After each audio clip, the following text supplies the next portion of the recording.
Hello, everyone. Happy March 21st, 2022.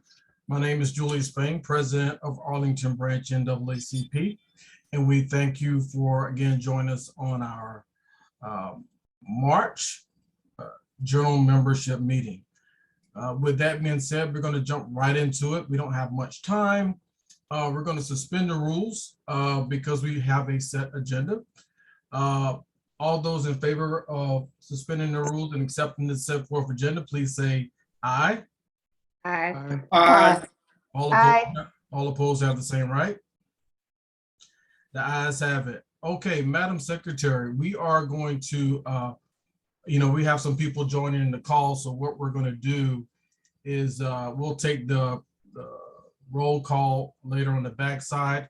We're going to go right into the financial report for this month. Are you ready, Mr.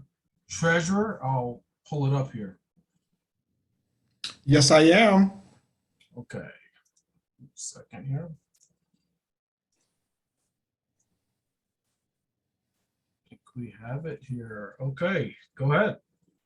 Okay, for the month of February 2022, in our business savings account, we had a deduction of $20,000, which was transferred to our checking account, and we will explain that when we get to the checking account.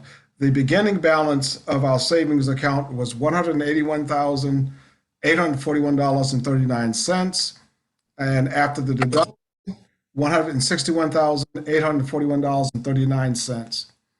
The reason for the transfer of $20,000 is because we made $4,000 or $5,000 payments for scholarships. Okay, and that was the only significant amount that came out of our checking account. The beginning balance of the checking account was $20,454.40. There were total deposits of $21,720 and withdrawals $21,065.71. The ending balance $21,108.69. Total balance for the account $182,950.08. All right. Thank you, Mr. Treasurer, for providing the financial report for this month. If you have any questions or concerns about, as a member, if you have any questions or concern about the Treasurer's report, financial report, please reach out to the Treasurer or the Assistant Treasurer, and we will make sure we answer all of your questions. Remember, this is not our money, this is your money. And we try to remain fully transparent about how we spend your money. All right, with that being said, we're going to go into a video tonight before we bring on our guest speaker. Give me just a second.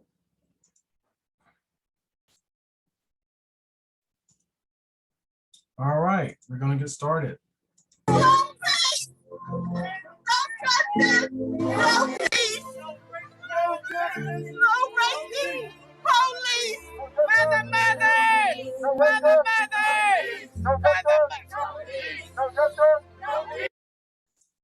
My son wasn't given a Oh, excuse me. Here we go.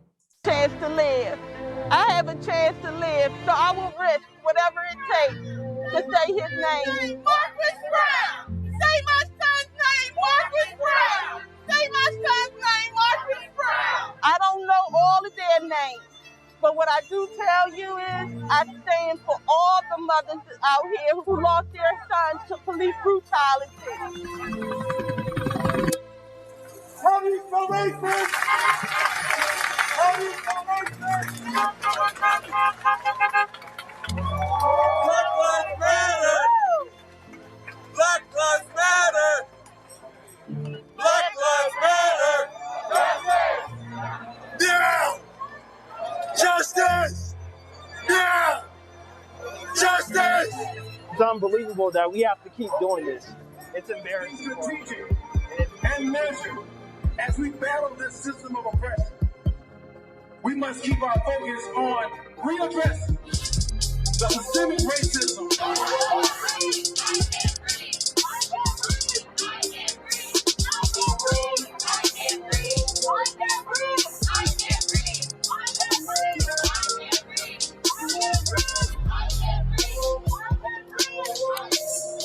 For a history lesson, I'll share with you the story of Reverend Wayne Fox. Anybody know who he was? From Oklahoma. He was a black pastor that defeated the Klan. Peacefully, demand persistently, and fight politically. But most of all, we must vote in November. Let the politics fool you. Who you elect and bring these seats are the people that set the policy for you in the community. So if you want change, pick somebody else to know.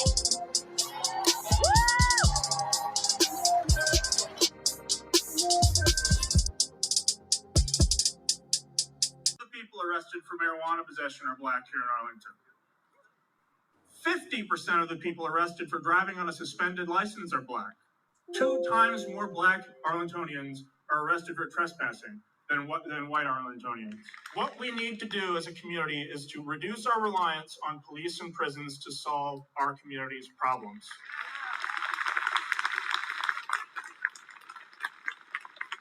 We need to replace our reliance on police and prisons with services that are compassionate, rehabilitative, restorative, so that we can be a safer, healthier, and more equitable community. One major concern stands out to me, and that is the failure to screen or properly monitor for medical needs, including alcohol intoxication and alcohol withdrawal. It's not just the sheriff.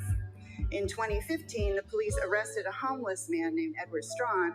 He had a blood alcohol level of 0.34. This is a deadly level of alcohol intoxication, yet he was transported not to the hospital, but to the county jail, where he was charged with drunk in public and trespassing. He was homeless, and he was dead in less than 24 hours. I wonder what would have happened to a white college student who blew a 0.34 in our community.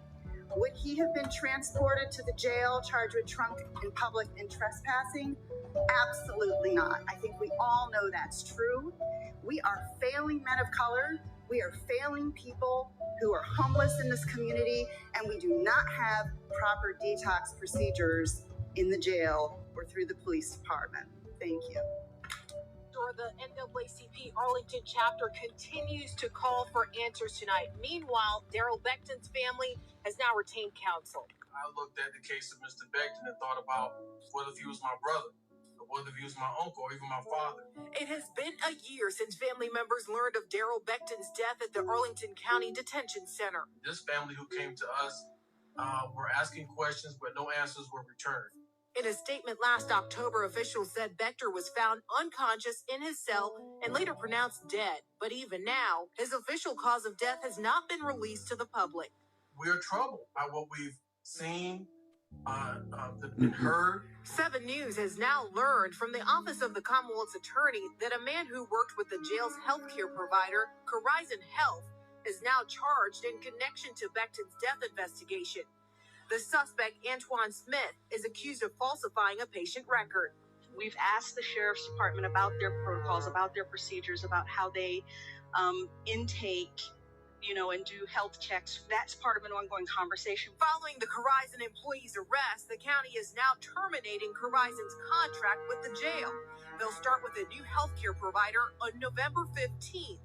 Leaders with the county's NAACP chapter have now been tracking the number of deaths at the detention center. It's been 6 deaths in 6 years.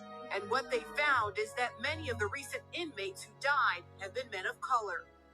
We at the NAACP, we still remain firm and want to find out what actually happened. And we don't believe the buck stops just at Horizon. No one should be dying in our detention facilities. Becton was waiting for a court hearing following an alleged probation violation when he died. The 46-year-old father of 5 from D.C. was previously charged in connection to an auto theft. He pleaded not guilty. And Becton's family sent me a statement tonight saying that they're hoping for justice and closure following his death. We did reach out to Horizon Health for more information about that suspect's employment history, but so far they have not responded.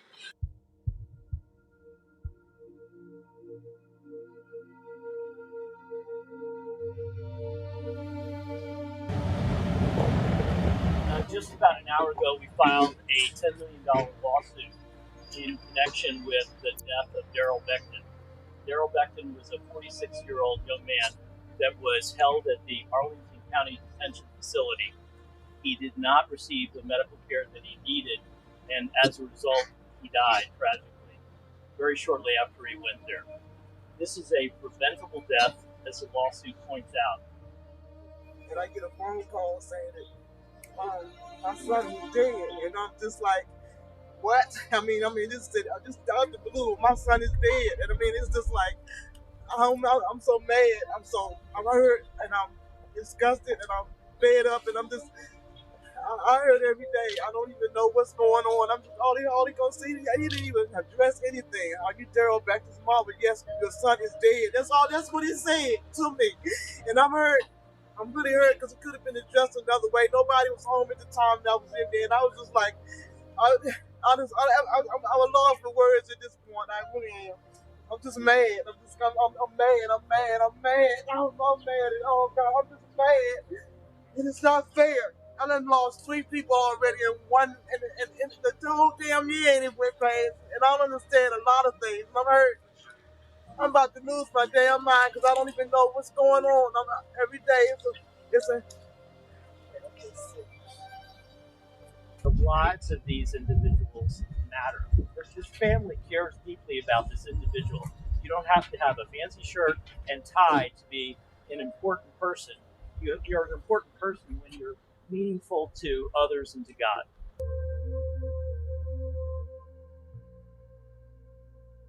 I'm here in my capacity with the NAACP.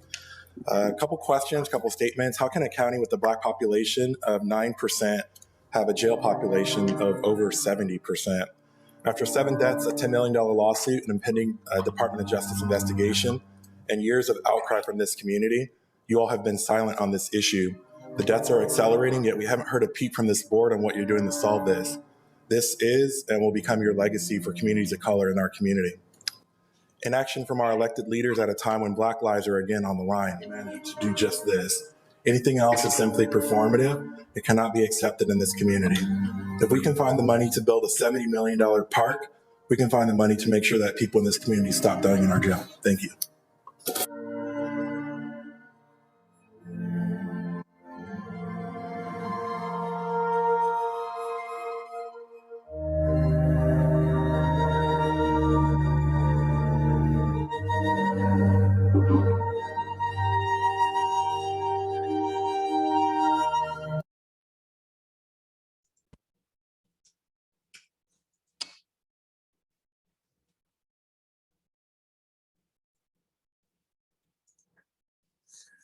Again, good evening, members and friends of the Arlington Branch NAACP, and we thank you for being with us this evening.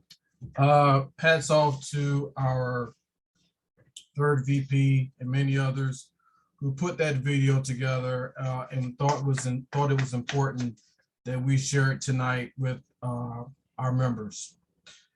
We're still on the battlefield for social justice and civil rights, y'all. It may be 2022, but hasn't much changed. We have a long way to go. Tonight, we have the pleasure of having with us our county manager, Mark Schwartz. Mark and I go back a good bit. Mark, are you here with us? I am here. Yeah, Mark, where he's at? I'm trying to find, hey, all right, let me go in spotlight, man. Goodness. Are you going to tell a joke tonight, Mark? No jokes tonight, JD. Well, Mark, I know 15 minutes, of course, is not going to be a lot of time to go through all the many nuances of the budget, but for our members tonight, in the time allotted, and we know you have somewhere to be at 8 o'clock, can you take the first 15 minutes and just give us some broad strokes overview of what you're looking at this year? I know there's many meetings that have taken place, constitutional officers, departments, you name it. But what is it, for what the NAACP does, whether it's social justice, criminal justice, you name it, the full gamut. Talk to us a little bit about what you think is important for us to note as you move forward in this with this proposed budget. Then what we'll do on the backside, we have some questions teed up that came in. We'll just ask you a few. Whatever we don't get to, Mark, we'll send it back to you by mail, by email. But the floor is now yours, sir. Thank you, sir, and I appreciate the invitation, and glad to see you and all the other members here. What I'm going to do is I have 15 minutes for a presentation. I'm probably not going to take nearly as long, and leave the rest of the time for questions. What I'm going to do is share my screen. I'm not a real expert at Zoom, so just tell me that you can see this, because I'm hitting the share button.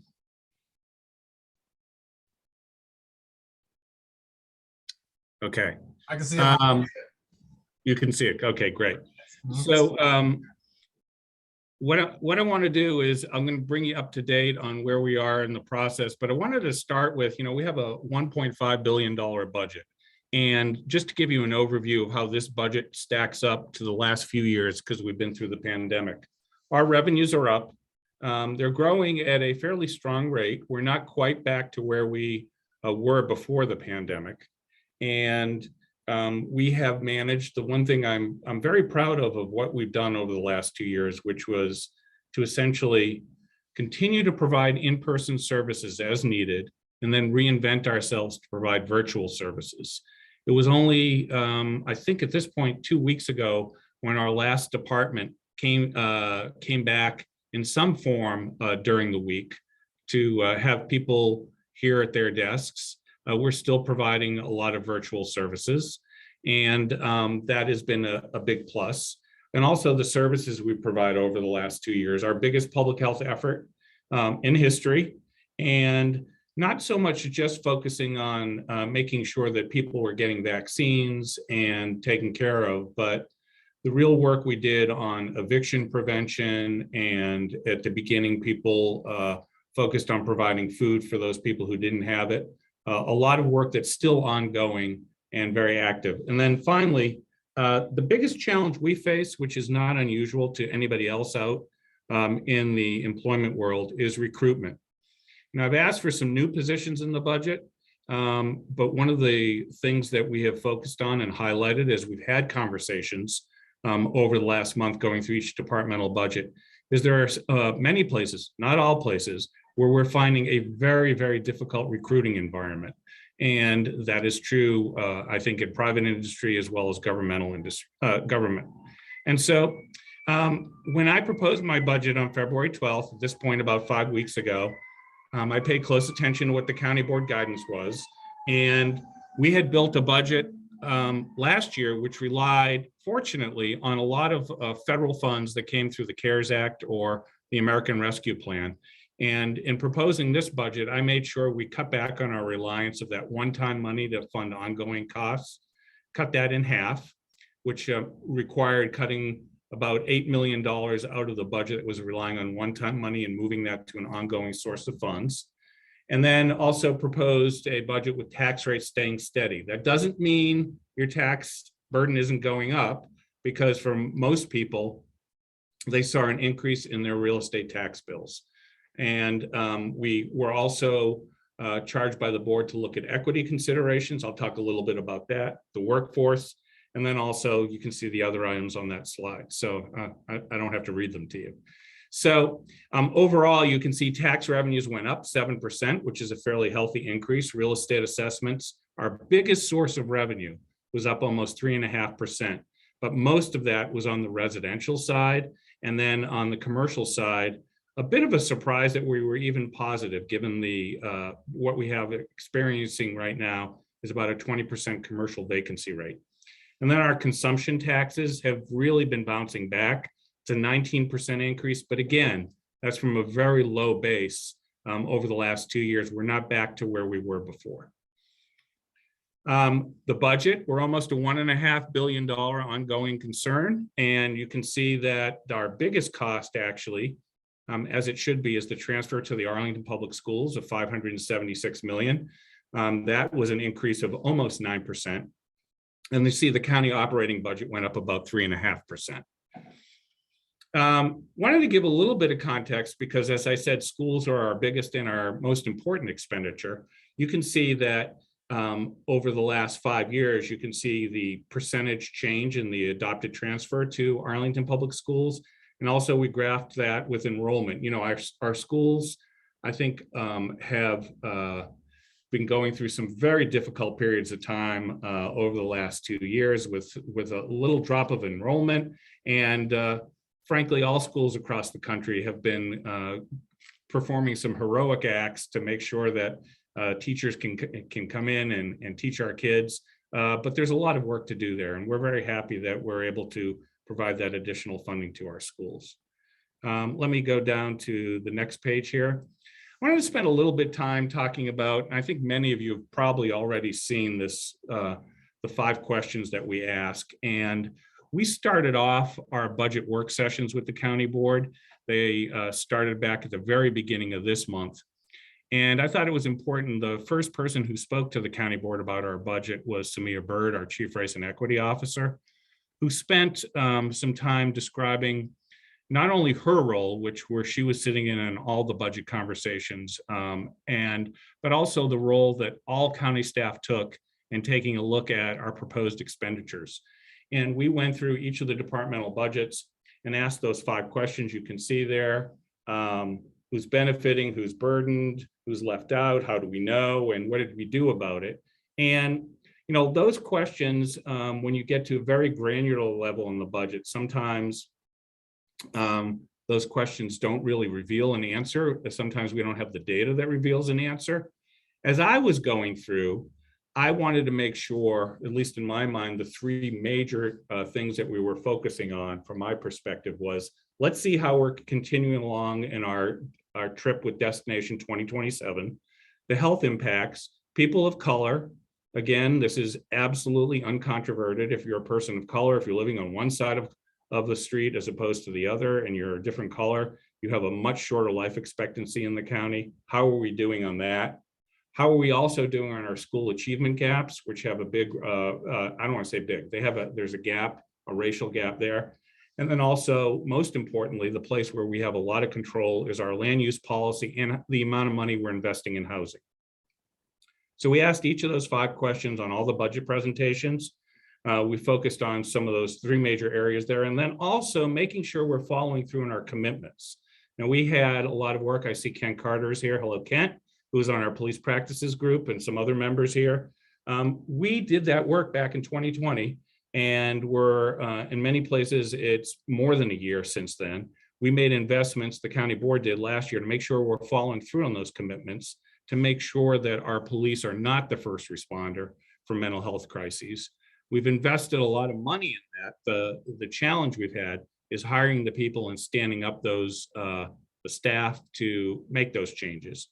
And then also had lengthy conversations with Ms. Bird and the group that works on racial equity work in the county about whatever resources they needed internally, and those are also included in the budget. Wanted to talk a little bit, because I had talked about the priority for our workforce. These are the biggest raises that have been proposed for county staff in at least the last 15 years. And you can see, I don't need to read them for you here. We have not only increases for general employees and public safety employees, but we've also raised the lower part of the wage scale. So anybody who is at the bottom is automatically bumped up. And those people who've been here for a long time, who've hit the ceiling, we've raised the ceiling. So there's room for people to grow. We've also added in a one-time bonus proposal, and we continue with job studies to make sure that our job classifications are keeping up with our competitors in the region. And we have a lot of pay issues with people who are hired right at entry. We have some people who in our workforce who've been here 3 or 4 years who are sometimes supervising people who are making as much, if not more money than they are. given the way our hiring has been done. Very lucky not to have a premium increase for our healthcare, which I'm happy to say. So that was a big focus, was our workforce. Again, on housing, you can take a look at this, but there were 4 areas that we focused on. One was eviction prevention. We have worked very closely with providers in that area to make sure that nobody was evicted, and make sure that people who were living in housing had the money they needed to make sure that they were not put out on the street. We work closely for the use of all our federal vouchers, and we're continuing a level investment in our Affordable Housing Investment Fund, which, in addition to the kinds of commitments we've made in Barcroft, which is a generational commitment, and the other commitments that we've made with land, whether it's Crystal Houses or the investments we're making in Park Shirlington. I'm proud with what we're doing. We always could do more. And then also the work we're doing on housing grants. Let's go on. Our next focus had been the environment, where we're doing a lot, continue our work on energy assessments. We're added money for an action fund. And I'll have a lot more to say about this as we move through the month before budget adoption. Some more things coming here on the environment. Then our other budget priorities, you know, I hate to keep bringing this up, but we still are in a pandemic, though the numbers are dropping on hospitalizations. We have a wary eye on what's going on in Europe. We have the investments from the police practices group, additional investments in public safety, including a wellness program for our officers, improving our development review. And then again, this year, we're going to be okay with Metro. I'm very anxious about the future of public transit as we go forward. So a lot of capital investments. I'm not going to read each of these to you. A lot of work being done in our parks and our neighborhoods, and for transportation and technology. So what have we done in the past month? We've had work sessions with all our departments. Boards advertised the tax rate at current levels. We're waiting to see what happens on the state budget. Our incoming governor has proposed elimination of the grocery tax, and it's unclear what kind of impact that's going to have on us. I announced a week ago we're going to add some additional resources beyond what I proposed in February for our housing program. We're going to be adding some additional staff to assist with the Barcroft project, and also with an assessment of our ongoing assessment of affordable housing. Coming up, you'll all have an opportunity to testify at our budget and tax hearings, March 29th and 31st. We're going to be waiting on some revenue updates. We do those traditionally at the very beginning of April. Wait to see what happens with the state budget. The county board is going to adopt the budget towards the latter part of April, and the school board comes behind us with an adoption in May, and we begin the fiscal year July 1st. And then we get to start it all over again. As we come into fiscal 24, we're going to have, I'm going to unshare my screen here. We're going to have collective bargaining for the first time since the 1970s in the county. And we have 2 unions that have been certified to do that collective bargaining. And that is going to be our fire union and our police union. So JD, I'm going to turn it back to you. I don't know how you want to curate the questions. I've talked plenty. Thank you, Mark. No, I'm good. Thank you, Mark, for that quick overview. Those slides, can you have someone from your team drop them in the chat for us? So I remember, so the attendees today can, will have a copy. I'd be happy. My team will be me. Where's Brian at tonight when you need him? He's here somewhere. I'm going to try to figure out how to do that. But let's see. So thank you for that. There's a number of questions, and I'm going to go ahead and share my screen. What we typically do, because of course 15 minutes you can't answer all the questions, we're going to compile, we're going to get all the questions, and then we're going to of course dress it up, send it to you, ask for you to reply. But there are some questions that came in advance. I'm going to go ahead and share a screen so you'll see these questions. Can you see these, Mark? I can, yeah, thanks. So there were individuals who registered had an option to put a question in for you tonight. Let's talk about number 1. Okay. Please identify with specificity what budget item relates specifically to jail death, and please do not include grant money funds. Can you answer that one for us? Okay, so a couple of things, and I think that you're probably aware of pieces of this. So with things that go on within the confines of the jail, it's not just the Arlington County Sheriff's Office, but our Department of Human Services that provides a number of services in the jail. So I have to say that the first thing we're focused on is filling some of our empty positions. We've had a real challenge having all the positions that we have that are billeted to help not only in the jail, but in the community with mental health. We've had some fairly high vacancy rates. So what you would see in the proposed budget is a reliance on bonuses and other kinds of incentives to try to fill those positions. And at this point, we're having conversations with the board about whether there need to be additional resources. And also, we fully funded the additional costs that came with the new medical contract, and fully funded the position that was overseeing that medical contract. In the past, the sheriff's office, I think, had been relying on their own personnel, but there was another position that had just been added that allows oversight of that medical contract.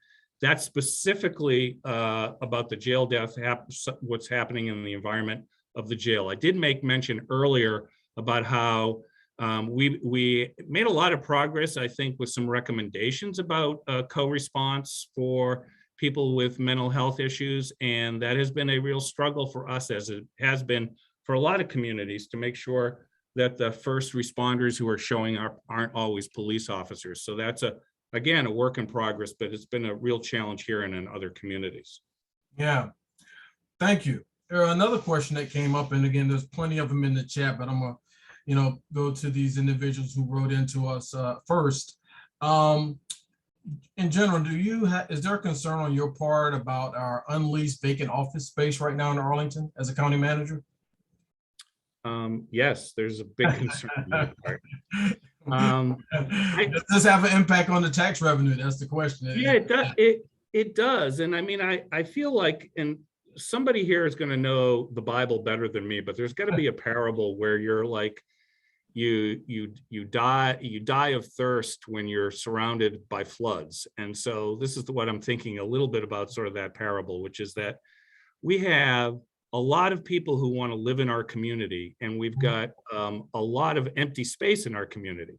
Now, the empty space happens to be in our commercial sectors, but we've got a lot of people who want to live in our community. And to me, there's got to be a way we can do a better job of marrying those two up. So, but in the meantime, when we have our commercial spaces at about 20% vacancy rate, and for years we talked about, well, people were going to telework more. I mean, we're all living a complete revolution in the way work's done, and every percent vacancy rate really costs us millions of dollars in tax revenue. And at the end of the day, not very few people are paying taxes out of their pockets that come close to paying for the services that we deliver, and the balance has always been picked up by business.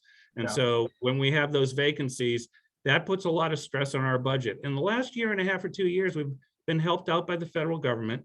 This year, we're weaning ourselves from that, but it does cause me some concern. I'm not sure that the 50-50 split we've relied on between residential and commercial is going to hold up going into the future. I'm very concerned about that. Had a number of conversations about what we need to do to sort of free up some of our zoning limitations, maybe to make that office space a little bit more available for other people. Yeah, thank you, Mark. Another question we have what is the county doing to support the fire department's REI initiatives? Okay, so I would really encourage the people to go back, and I know this is going to sound a little bit dry for people, but to go back to the presentation that was made by Chief Pavlitz about what's going on in the fire department. There were a couple of things he talked about in his budget presentation. Right. There's the internal piece and the external piece. We have one of the chiefs in the department is working really closely with the department on sort of introducing at a person-to-person level the race and equity initiative, and there's a lot of group work that's been done on that. The other thing that Chief Pavlitz talked about, and we should just put it out on the table, which is that we still see our fire department responding to calls in the community. And I don't want to say it's a lot, but one's more than enough Yeah. Cases where it continues, where some of our residents are asking not to be treated by firefighters because of the color of their skin. And that's a real problem. And Chief Pavlitz is doing what he can inside the department, where there's been, I think, some cultural issues that he's tackling head on. But we also have those issues in our community when people call for emergency assistance. Yeah, like racial profiling, right? Let's go. So one question I have, and then we're going to pivot to a question that's in the queue here. I want to know more about, and I know this Commonwealth Attorney and probably a few other offices, but I want to hear from you, like your take on county funding outside of grants as it relates to supporting restorative Arlington. And, because that's going to take on, I know there's some grant funding that's come in. Are we putting in any money there for that platform this year? Yeah, so through a little bit of a quirk of the way some of the grant money works is that I was actually the grant applicant. Okay. Money, I had put my name on that grant, the money that went to the Commonwealth Attorney's Office. And so this came up a little bit, I think, when Mike Heminger came to the board. We have a notice of funding availability we're going to push out over the next month or two, that we've set aside some money for setting up a permanent organization outside the county government for restorative justice. Right now, Kimiko Lightly works in my office, and we've been doing that over the last 2 years to get that outside of the county government. So there is money set aside from last year's budget. And as we move forward, that money remains in the budget and is available for that work. So a lot more to come. I think the way that it's organized is going to change once we get to the new fiscal year in July. Great. All right. What I'm going to do, because I'm going to go in order, we have time for probably 2 questions. We have a question from a member of our executive committee, Simone Walker, and then we have our housing committee chair. I'm going to have them just come off the microphone and ask you the question, because we're all friends here, Mark. So Kellen. Yeah, I think, JD, I would encourage you to have members of your executive committee be allowed to ask questions, because it's important. Mark, you're trying to be cute. Hey, Kellen, go ahead. Ask your question. Thanks, JD. So my question is around the federal eviction prevention assistance that we've had during COVID. And my understanding is that funding is going to dry up this summer. But what I didn't see was additional funding allocated on the county side to bridge any gaps that we might see in the next fiscal year when that additional funding goes away. I was curious, was that intentional? And if so, is the county just thinking that we're going to go back to pre-pandemic levels of assistance that are needed? Because I would think it's probably going to stay elevated, at least for a little while longer. Yeah, so thanks for that question, Kellen. And I think we're actually going to be meeting with you in the subcommittee you have in a couple of weeks to go through a lot more on the housing issues. So we have, we've been, I think, the biggest user in the Commonwealth of the state portal for relying on the eviction prevention money. And there is I think you correctly identified, there is a chance as we get later in this calendar year that some of that money is going to go away. We have allocated some of our one-time funding of the American Rescue Plan funding, set aside money in our budget for future eviction prevention through the rest of the fiscal year. But I cannot tell you, because I do not know, that will be enough for what's going to be required. So we have, there's still some unallocated funds that I put on the table for the board, somewhere between $1 million and $2 million. And we also will be giving the board a budget update, like I said, in the first week of April, looking at spending from this year. And as needed, we will set aside the funds to make money available for eviction prevention. You asked a sort of a larger policy question about would we be, I would say before the pandemic, we didn't automatically set aside money for eviction prevention, and we did it during the pandemic. As to that policy question going forward, that is an absolutely spot on question. I don't know the answer to it. And that's something that I think that's going to have to be determined as the board adopts the budget. So I don't have a firm answer for you, but I think that's something that's going to have to be determined. Thank you, Mark. So we still have time. I know 7:45 is the drop dead time. We have time for probably 2 questions. I want to see if Simone Walker, who's on our exec committee and co-chair of our education committee, wants to ask her question, and then we're going to go to Katie Sunderland, who has a question. So Simone. Yes, hi. A 2-part question. What are your top 3 equity priorities for the county?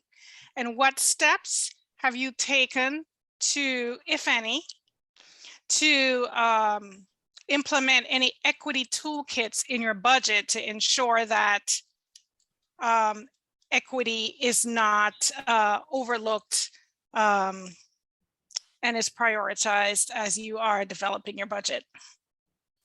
Yeah, so thanks for that question. You know, there's 2 different ways that I could answer that question. One is more of a procedural and the other is more of a substantive.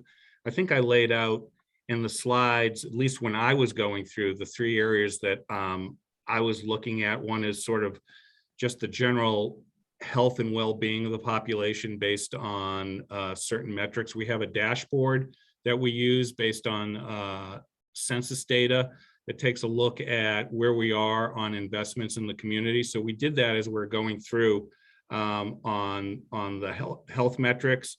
Also, again, I talked about schools. We don't really get into the schools business about how they allocate funds, but we feel like that should be one of the first priorities. And the third one is really, and I think that it's not so much money as it is, we've done a lot of work to, I put it this way, to state the obvious about the history of, how our zoning's been used in the county. Those are the 3 priorities from a substantive policy area. On a procedural side, I did note that we've added funds internally. We have brought on an external contractor to do training with the entire county workforce. As a matter of fact, we're starting all that up next week, going through not just your basic DE&I, but some deeper training, and that's starting up next week with the senior management team.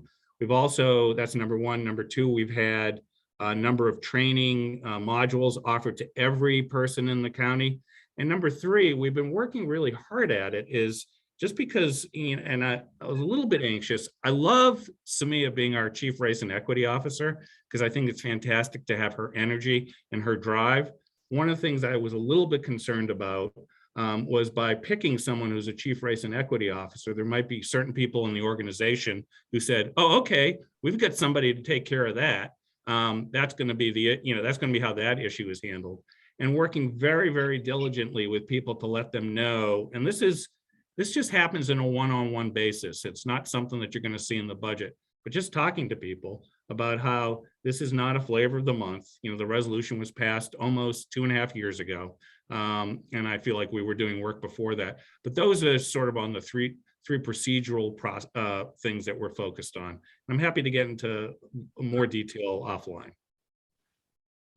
Okay, Mark. Yeah, we're going to have to get into some details. We probably got to bring in Samia again to have a extended conversation with her about all things equity. Last question, Katie Sunderland, you had a question? Sure. Yeah, just one thing that I've always struggled to understand is how school capacity issues goes into planning on new developments. I understand that, APS has seen what I can consider to be a pretty significant decline in enrollment, but as we continue to approve more developments, I certainly don't expect that to continue. I hope people continue to come back to public school. So just want to understand how that intersects with planning. Yeah, so there are 2 things usually going on when the county board is taking a look at development. We have do a lot of long range planning and make certain assumptions based on our zoning and what the maximum capacity is under our zoning for, I'll give you an example. When we're adding a residential building, the county board just took a look at the Wendy's site here in Courthouse and was making an estimate. We made an estimate there about the number of students that would be generated. Those broad numbers are already included in our planning estimates going out to, we work with the Metropolitan Washington Council of Governments. We include that in our long range estimates. So when we're going through and doing planning, we have that built in. As to what a specific project does, there's clearly an impact with that. But I wanted to get back to, I think, something that JD raised a little bit earlier. the magic to that, it's not really magic, is that with each of these buildings that get developed, we want to make sure that we're getting tax revenue that is going to then be sent back to our schools. Right now, schools get about 47% of every tax dollar that comes out. So I know sometimes people get a little bit concerned that we're building and there doesn't seem to be any way to make sure that we're dealing with the impact. But there's, through the revenue sharing principles, we have this automatic 47% of tax revenue that goes to the schools to deal with the capacity issues. It doesn't mean that marries up perfectly. Yeah, I worry about the space. Katie. No, this ain't SIFED. I'm just talking. No, I love SIFED too, and the president, Allen. Just let's go and get this thing right. We're at time, and Mark, we really appreciate it. Katie, no harm, no foul. We got to end 7:45. Mark has somewhere to go, but Mark, we thank you for being with us this evening, and I think someone may have shared the slide, but this was limited time.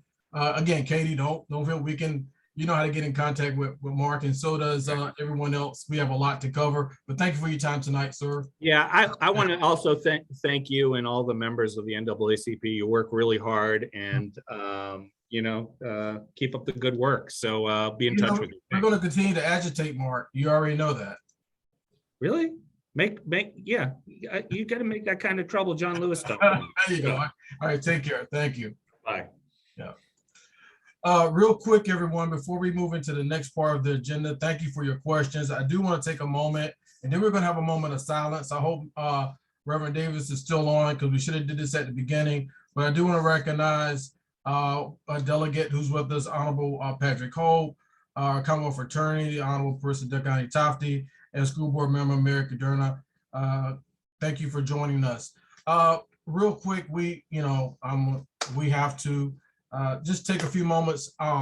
Pastor Davis, are you still on with us?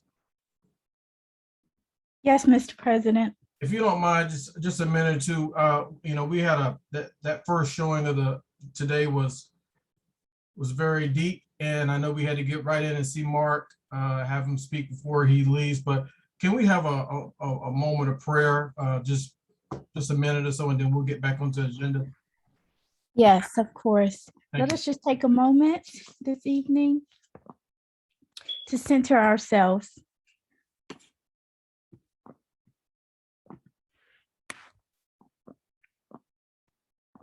For all that we have experienced throughout this day, for our lives, our health, and our strength, we are eternally grateful. And we ask tonight for guidance, wisdom, and support throughout this meeting. We ask that you give us a peace that surpasses all understanding, but also, God, that you will propel us to action so that there is equality and equity in our community. Help us, strengthen us, bless us. In your name we pray. Amen. Thank you.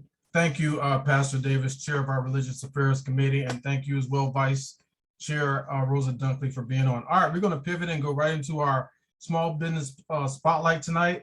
Chair Brew and Jones.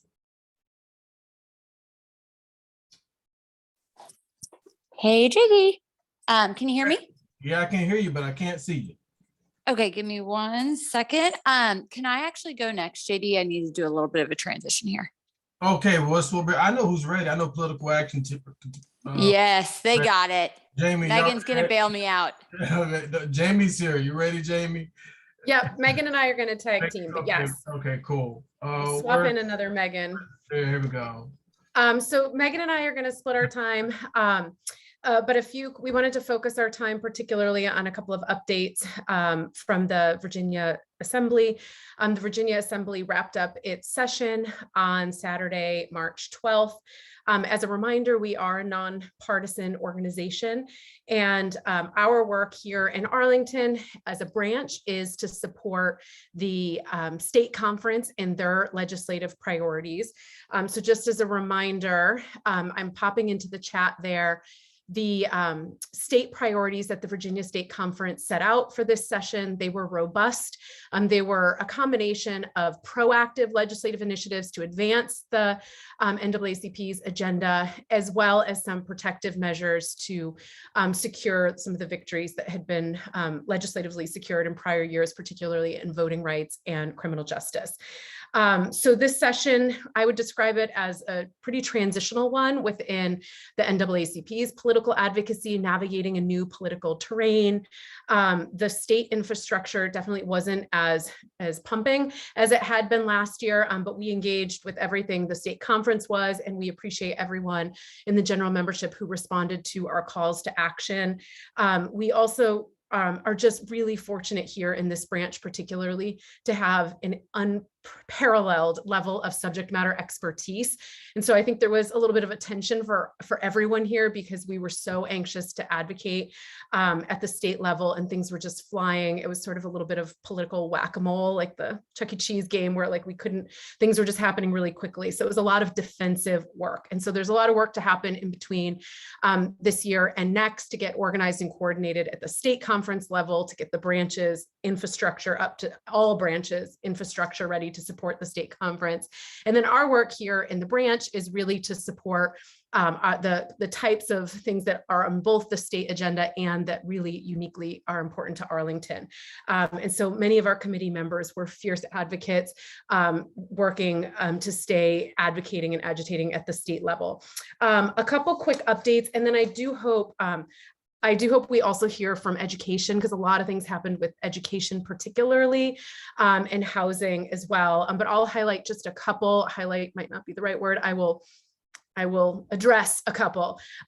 First, one bill that passed on the education front, and I hope our education committee chairs can speak to this with some time as well. The legislature passed a bill to require school boards to collaborate with local law enforcement when conducting audits of school safety. So they used to have to send the report to local law enforcement, but now they need to coordinate directly. And next, the legislature passed a bill that will require school principals to report to law enforcement all possible acts that might be misdemeanors. Remember, our principals and teachers aren't law enforcement, but they have to assess what might be a misdemeanor and report it to law enforcement and to the to parents as well. It used to be only for felonies, and so that is a really problematic bill that we'll need to watch implementation of locally, and I hope our experts can speak to that.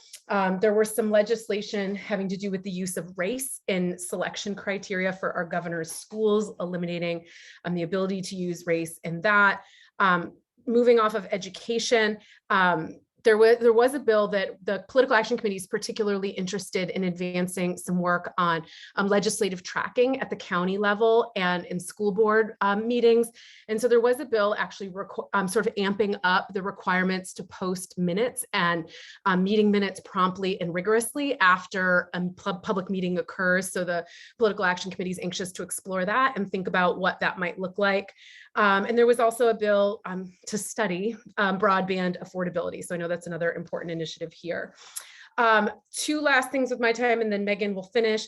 Our Political Action Committee received some outreach from Mr. Fergie Reed's son, Jr., I guess. He is the son of the first ever African-American elected to the General Assembly in Virginia after Reconstruction. He was elected in 1967. And he reached out to us to ask us to pass along a message from the Virginia State Conference, which I will pop in the chat here. And what he wants us to keep our eye on, and the Virginia State Conference has supported, is a case moving through the Fourth Circuit, which addresses the fact that our current House of Delegates is seated using census data that precedes the 2020, that is not based on the 2020 census. So it's based on bad census data, outdated census data. So that's a case, the state conference took a position on it, and we just want to pass that along to our members in case in your individual capacity, you're interested in advocating on that.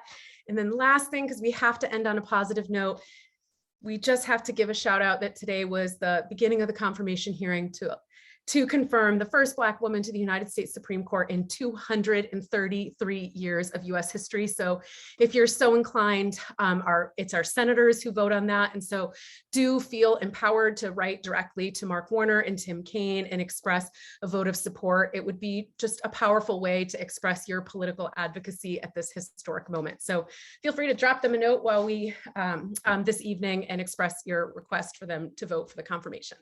Megan. All right, thanks, Jamie. So I wanted to give an update on a couple of bills. Jamie mentioned at the top that we were really closely following some criminal justice initiatives as well as voting rights. I don't have a lot of good news on either front. And so for the first one, I actually saw some questions and comments in the chat about this. So I've got some notes because I want to make sure I get it right and try to clarify some of this. So House Bill 670 was bipartisan legislation that would have allowed the governing body of any county with the county manager plan of government to appoint an independent policing auditor that reports to the county board instead of the county manager. So it's important to note that in Virginia, this would only apply to Arlington County having that type of county government. And we are very disappointed that Governor Youngkin vetoed that bill based on a complete misunderstanding of the legislation. In fact, in the governor's veto message, he incorrectly asserted that the auditor, quote, would be given the full powers of Arlington's law enforcement civilian oversight body to make binding disciplinary determinations, unquote. So contrary to that, existing state law already permits Virginia localities to create law enforcement civilian oversight bodies to investigate complaints of serious police misconduct and gives such boards the power to apply for subpoenas for police evidence to make binding disciplinary determinations. So back in July of 2021, I'm sure you'll all remember that Arlington County adopted an ordinance creating a law enforcement community oversight board, but they did not authorize the board to conduct independent investigations or to make disciplinary determinations as that law permitted. Instead, they vested the investigatory authority in a full-time independent policing auditor who must conduct investigations concurrently with the police department. The oversight board only comes in to review after an investigation is completed. So the House bill would have allowed the Arlington County Board, instead of the county manager, to appoint the independent policing auditor. Since the manager appoints the police chief and has supervisory authority over the police department under our existing law, the legislature thought this small change was necessary to lessen the appearance of conflict and to support the auditor's independence. Unfortunately, our governor vetoed that bill. On March 1st, our branch released a public statement regarding that veto, and I will pop that in the chat as soon as I'm done talking. And currently, the county board is working to clarify the bill's intent with the governor, so we will keep you posted on any changes, if any changes occur on that front. Moving into voting rights, SJ1 would have provided that every individual person who meets the qualifications of voters should have the fundamental right to vote, and it should not be abridged by law. And so specifically, it gave two examples. A person who has been convicted of a felony should not be entitled to vote during any period of incarceration for that felony, but then upon release from incarceration and without any further action required, would then be vested with all their political rights, including their voting rights. Currently, in order to be qualified to vote, a person convicted of a felony must have their civil rights restored by the governor. So this would have made that a much easier and more automatic process.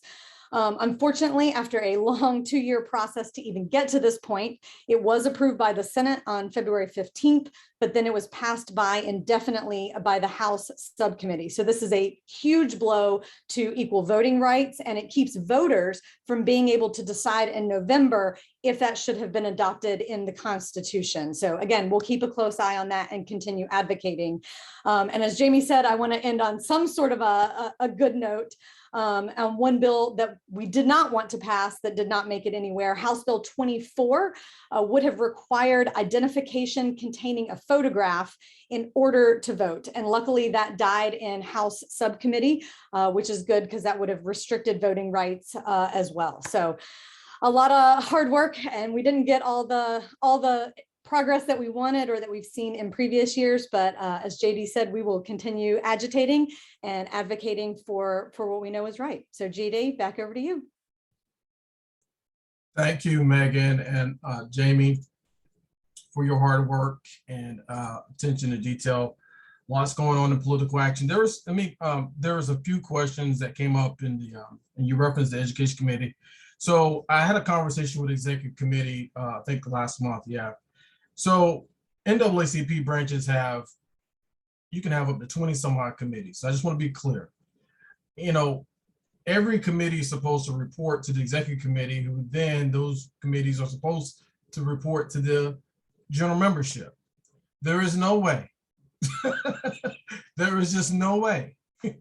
Every committee can get 20 minutes, and every committee, there's important areas and we can change. So what we're doing for this year, we're going to rotate, like 1 month you'll see 4 or 5 committees, then you'll see the next 4, try to give them 10 minutes instead of 2 minutes.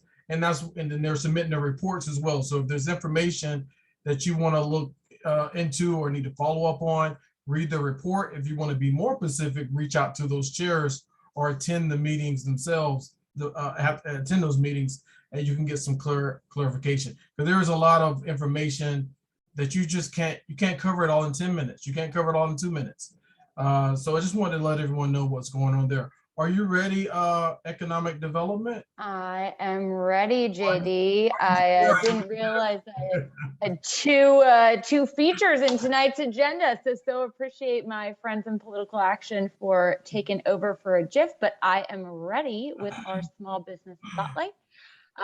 So those of you on the call who are members received an email. Really excited to spotlight Dr. Sarah wanted to feature a woman of color as one of our small business spotlights. So I had the chance to feature Nova Optique and Eye Care.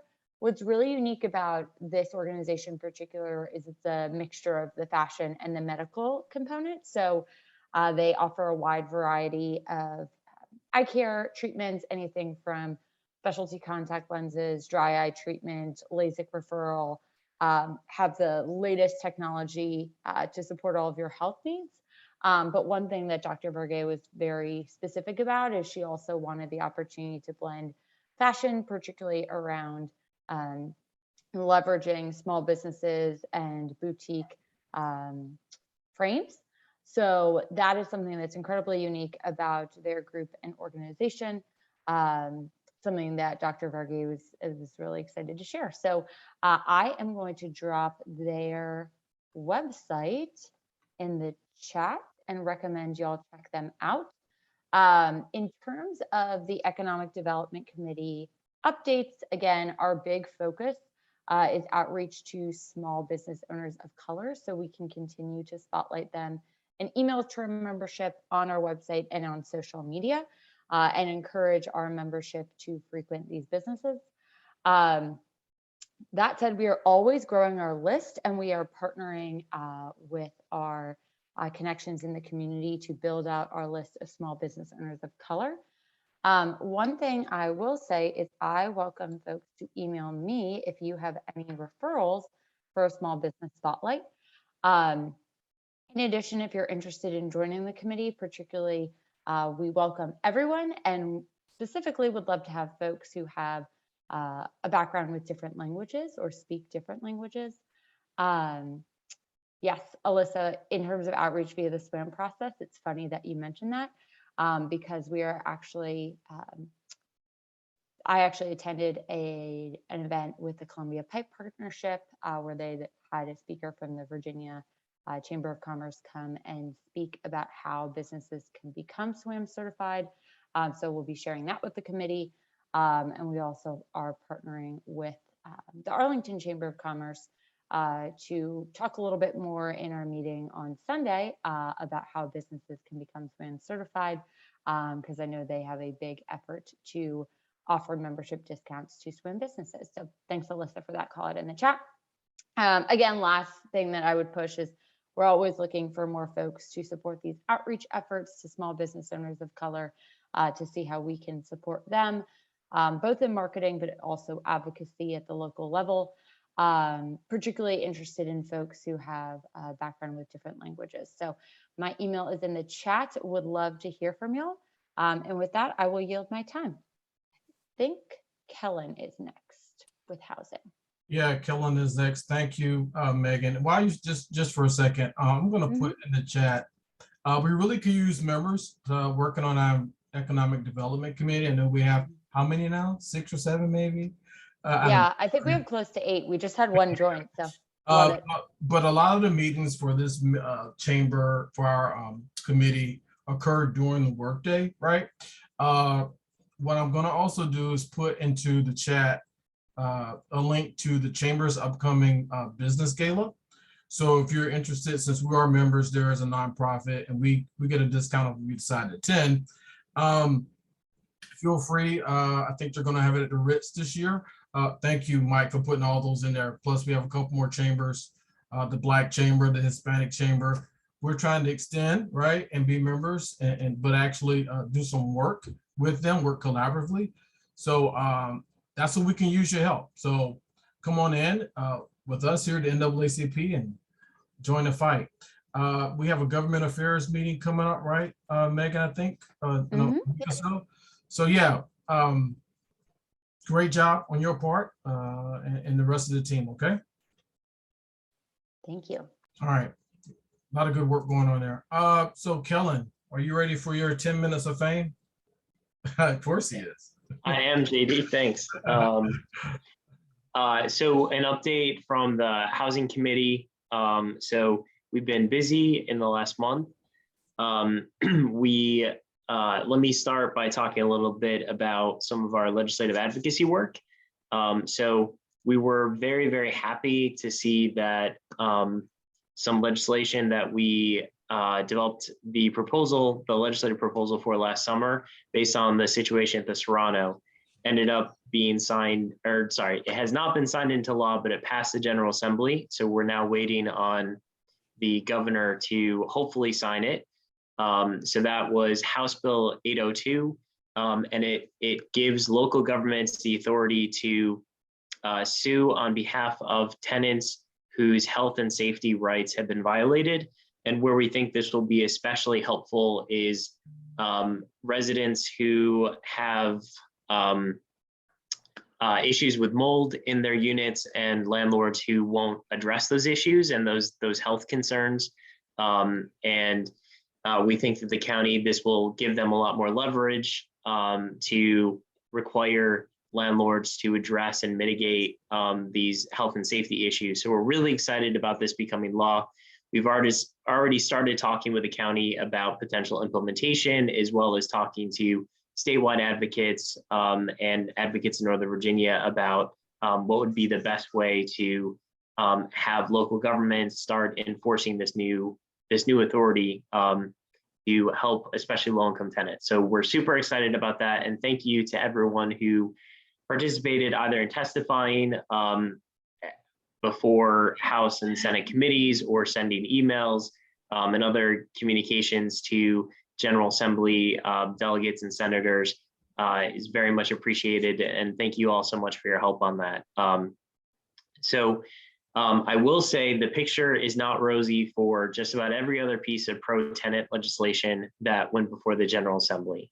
So unfortunately, out of the probably 10 or so housing bills that we were tracking and supporting this session, only one other pro-tenant bill, in addition to the bill that we had actually worked on, was able to pass the General Assembly. Mostly the landlord and realtor communities came out against a lot of really great bills, which was really unfortunate. They either did not make it out of Senate committee or House committee. And in a couple instances, there were a couple bills, including one by Delegate Lopez that we were really supportive of, that after passing House committee died on the floor, with some of the same legislators who voted for it in committee voting against it on the floor. So it was a frustrating process, but we are happy to at least see some progress on the health and safety enforcement bill that we had been working on since last summer. So again, thank you for everyone who participated in that. I will say we also have been busy. We got the zoning reform recommendation letter out to the county board. I think 2 weeks ago at this point, and I'll drop, for those who missed the email about that, I'll drop the link to that in the chat so that you can take a look at our letter that really lays out what our priorities are for the county board and the county manager to really infuse equity into zoning within Arlington County. We're supportive of efforts that the county has taken thus far, but we think they need to go a lot further if they're going to truly right the wrongs of the past, or at least try to, and address a lot of the longstanding issues that we have in our community with how land is allocated, how housing is allocated. So we were excited to get that letter to them. We've been working on it for many months now. And so please let us know if you have any questions about that as well. We put together a budget advocacy letter as well for the county board's FY23 budget. And that is something that we hope to get out soon to the county manager and the county board to address the state of housing within the budget. I don't think our committee has the same view on how generous the budget is when it comes to housing. I know the county manager said that was one of the priorities. I think our view is that that's not reflected in the budget. And so we have a number of recommendations tied to other policy recommendations that we've made in the last year, as well as specifics to this budget, including enhancing the ability of the Office of Human Rights to actually enforce fair housing complaints in an much more effective way than they are now, instead of cutting the budget as is currently proposed. We are proposing, additional funds for planning and development efforts within CPHD. Right now, we don't even have enough staff within the county to add any additional affordable housing projects. So we're very concerned about that. And there's a number of other things that hopefully you guys will all see when our budget letter goes out that we think are very important for the community if we're going to become the community that we like to say that we are. Also, a quick update. We're continuing to monitor the situation at the Serrano. There hasn't really been a whole lot new there to talk about, but we are continuing to work with advocates in the county as any situations do arise, as well as working with the county to adopt or address the long-term strategies that county staff have proposed to ensure that a situation like the Serrano apartment debacle does not happen again. And again, when going back to the budget, none of that funding is included in the proposed budget. So that's another concern that we had, and one that we're working with the county board to try and address. Also, the Columbia Gardens, which is a garden style apartment building on Columbia Pike. There's a displacement happening. It's being redeveloped into luxury condos. Residents were given about 45 days to relocate and find other affordable housing within the community. So we've been working with local legislators, including Patrick Hope, and county staff and organizations like Bugada and other tenants advocacy groups to monitor that situation, make recommendations to the county on how we can make sure that we have advance notice and we're not caught off guard about these displacements that are happening due to redevelopment. and also encouraging them to come up with toolkit that will help mitigate the impact of any future displacement that's going to be occurring, and also take another look at the incentives that we have in place to ensure that we keep affordable housing in the county, because as we lose additional market rate affordable housing, it's worthwhile to take a look at and say, are we missing something? Are incentives not good enough because they're not being utilized in all the cases where they could be, and see what else we can do better as a community to address that. We're also in conversations with the new owners of Barcroft, and we'd met with them to discuss some of our priorities for the affordable housing effort going forward, which will be affordable for the next 99 years, which is great. But we want to make sure that residents are put first in any decisions that are made. So we're continuing that conversation with the county and with the new ownership there. I think those are the major updates from the Housing Committee. We're excited for Fair Housing Month, which will start next month. And we will also be happy to work with the community once the regional assessment of fair housing impediments, once that data and that report comes out I think it's June now. It sounds like there's a delay. It was supposed to come out in April. But we're looking forward to working with the community to provide feedback on the recommendations for how the county and the region can improve fair housing. And we look forward to getting input from all of our members, as well as the communities that we work with throughout Arlington County on that. So I think that's it, JD. Thank you. All right, well, a lot's going on there, Kellen, quite a bit. We have an upcoming meeting, right, with Mark, and what day is that? We are meeting with Mark in April. We're meeting with Matt DeFronti and Takis this week, and other county board members soon as well. Sure, got it. Okay, cool. Yeah, I'll be on that call. All right, thank you, Kellen. Let's go with Scholarship Committee. Adora? Hello. Hey, Adora, how are you? I apologize. I'm having some tech issues, so I can't come on camera. If that is It's okay. Go ahead. that okay? It's a very brief update. We've just closed out our scholarship application for this year. So the committee is busy compiling everything and getting it ready for our group of volunteers who volunteered to review applications. So we want to, put a thank you out there to all of our volunteers. We're going to get that process started shortly. So that the reviews will be on track to be able to notify the students by the end of April, early May. The committee is next kind of turning our focus to figuring out and coming up with some fund development strategies and materials and things to try to boost our scholarship funding and get out there and be a little proactive in trying to help the branch bring in some more funding so that we can keep helping our students. Other than that, we're just kind of in that process right now.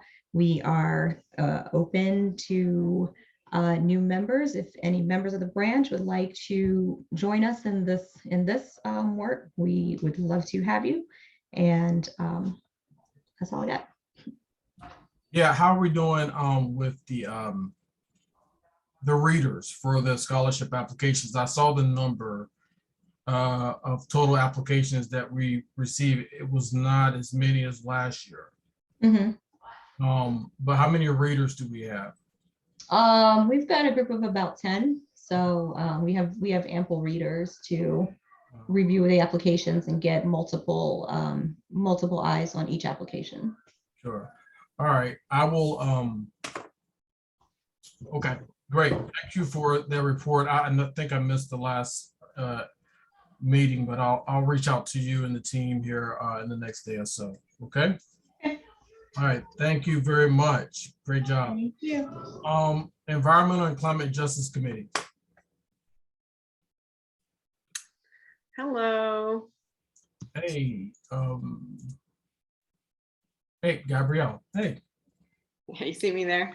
Yes, so many folks gotta track you down here. It's all good. So we had our March meeting already.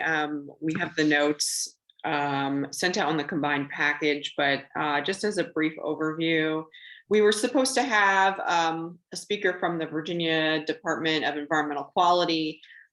She could not join us, so we ended up discussing some of the things happening in the county, one of which is the Community Energy Plan Implementation Framework, which is out in draft form after having reviewed it over a year ago. So we discussed that, and we also discussed the tree canopy specific situations in the county, including towns of Glebe, Townsend 24, and a stormwater structure that might be going up in Green Valley. So a few of those things, we have a few action items to follow up and figure out what's going on there, and if there are things that we can be doing to address concerns that we have. So if you are interested in hearing from our speaker, we are having our meeting at usual time, which is 6:30 on the first Sunday of the month. So for next month, let me just pull up the calendar here. And that will likely be April 3rd. Let's see, am I correct? Is it the 4th? The 3rd, excellent. So yeah, send me a message in the chat, or you can send the branch an email if you're interested, and I will send you all an invitation. So that's just the latest update we've got.